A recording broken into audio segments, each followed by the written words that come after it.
Good morning. मैं Anubha Gupta, associate professor LBS college Kotputli. आज हम डिस्कस करने जा रहे हैं क्रिस्टल फील्ड स्थायीकरण ऊर्जा।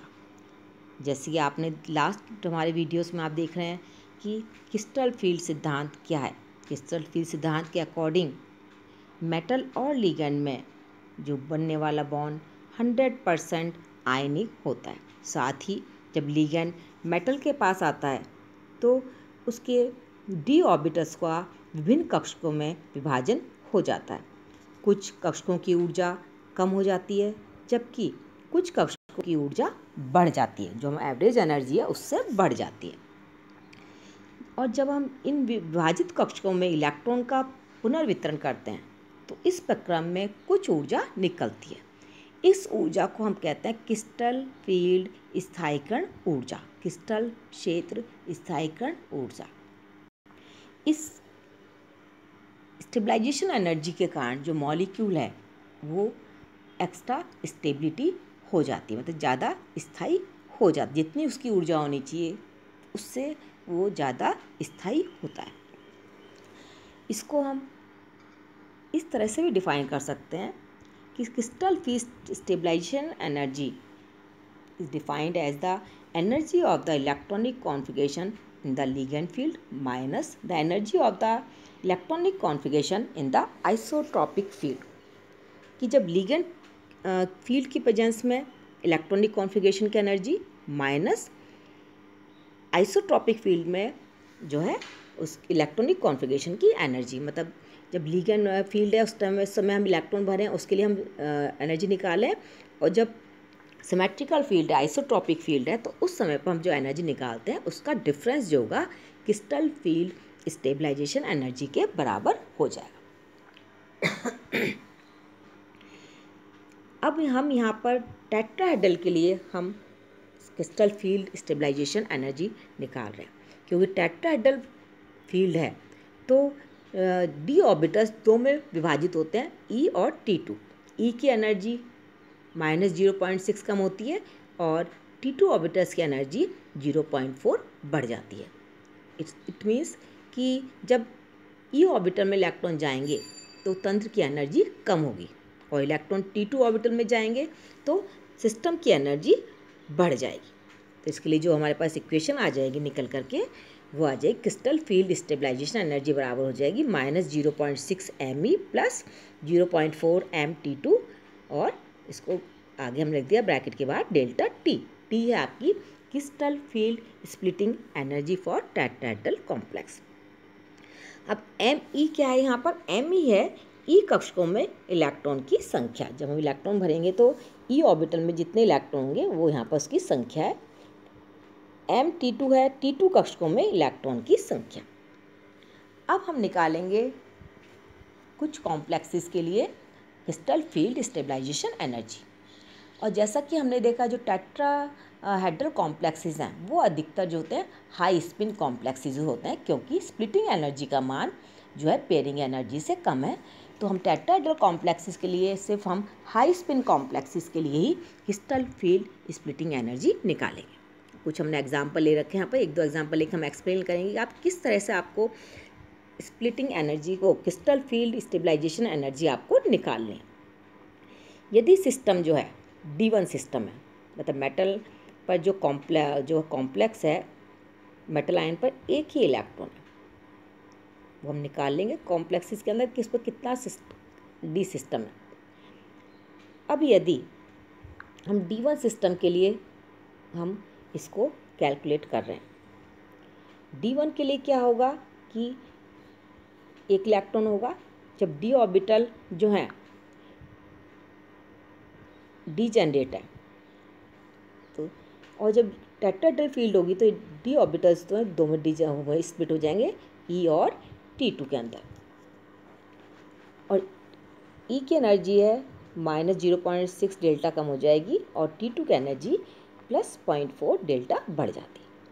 अब हमें एक इलेक्ट्रॉन बढ़ना है जब स्प्लिटिंग हो गई टेट्राहेड्रल फील्ड के अंदर, तो ये इलेक्ट्रॉन फर्स्ट इलेक्ट्रॉन जो भरेंगे आप वो ई कक्षक में भरेंगे, क्योंकि ई कक्षक की एनर्जी T2 से कम है। इलेक्ट्रॉन्स हुंड रूल के अकॉर्डिंग भरे जाएंगे। तो अब कॉन्फ़िगरेशन हो जाएगा E1 T2। हम इलेक्ट्रॉनिक डिस्ट्रीब्यूशन हम पहले भी कर चुके हैं। अब क्रिस्टल फील्ड स्टेबलाइजेशन एनर्जी कितनी हो जाएगी, आप देख रहे हैं जैसे यहाँ पर ये है क्रिस्टल फील्ड स्टेबलाइजेशन एनर्जी 0.6 डे इंटू इलेक्ट्रॉन कितने हैं 1 प्लस 0.4। T2 के अंदर कोई इलेक्ट्रॉन नहीं है तो इसको आपने 0 से मल्टीप्लाई कर दिया और ये डेल्टा टी, तो ये एनर्जी आ जाएगी आपकी -0.6 डेल्टा टी। तो यदि D1 कॉम्प्लेक्स है वो 0.6 डेल्टा टी ज़्यादा स्टेबल होगा, जितना होना चाहिए उससे ज़्यादा स्थायी हो जाएगा 0.6 डेल्टा। इस तरह सेकेंड एग्जाम्पल हमने D2 का लिया है। D2 सिस्टम है, 2 इलेक्ट्रॉन होंगे, तो ये 2 इलेक्ट्रॉन जब डी जनरेट ऑर्बिटल हैं, आप दो कक्षों में भर देंगे डी ऑर्बिटल्स में, और जब स्प्लिटिंग हो जाएगी तो दोनों इलेक्ट्रॉन आ जाएंगे ई कक्षक के अंदर। कॉन्फ़िगरेशन होगा E2 T2 0। अब क्रिस्टल फील्ड स्टेबलाइजेशन एनर्जी हमने निकाल रखी है -0.6 इंटू 2, क्योंकि ई कक्षक में 2 इलेक्ट्रॉन है, प्लस 0.4 इंटू 0, T2 कक्षक में कोई इलेक्ट्रॉन नहीं है, डेल्टा टी। तो स्टेबिलिटी हो जाएगी -1.2 डेल्टा टी। तो D2 कॉम्प्लेक्स जो होगा, द लिगेंड और ये सारी चीज़ सेम है, तो D2 मेटल कॉम्प्लेक्सेस जो हैं D1 मेटा जो सिस्टम है कॉम्प्लेक्सेस हैं उनसे ज़्यादा स्थायी होंगे। एक हमने एग्जांपल और लिया D6 का। D6 के अंदर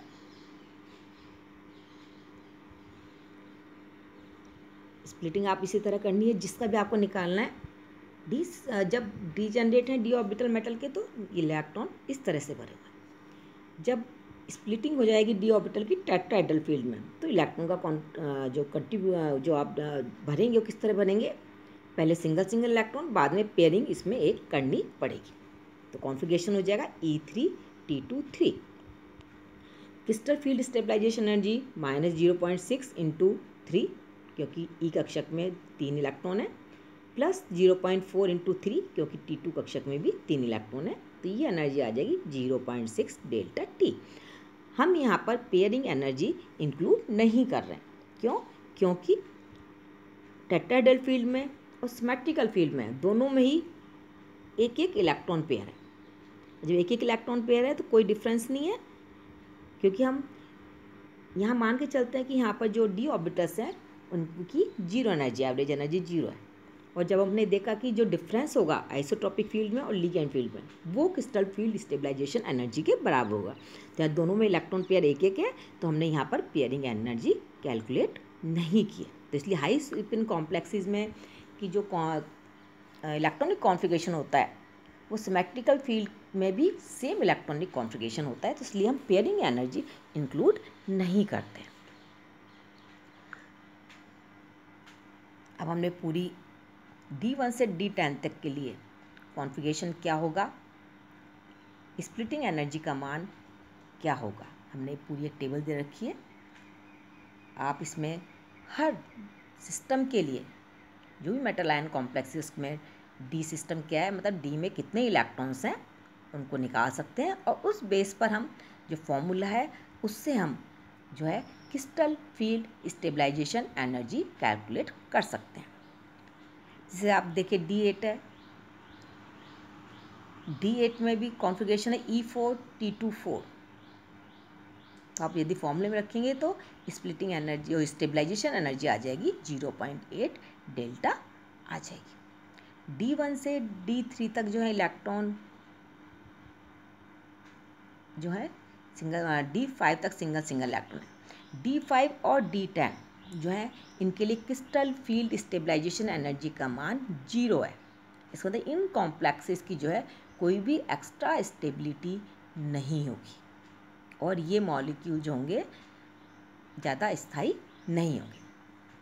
D1 से D9 तक पैरामैग्नेटिक भी हैं, क्योंकि अनपेयर्ड इलेक्ट्रॉन इनके पास। D10 जो होगा वो डायमैग्नेटिक होगा।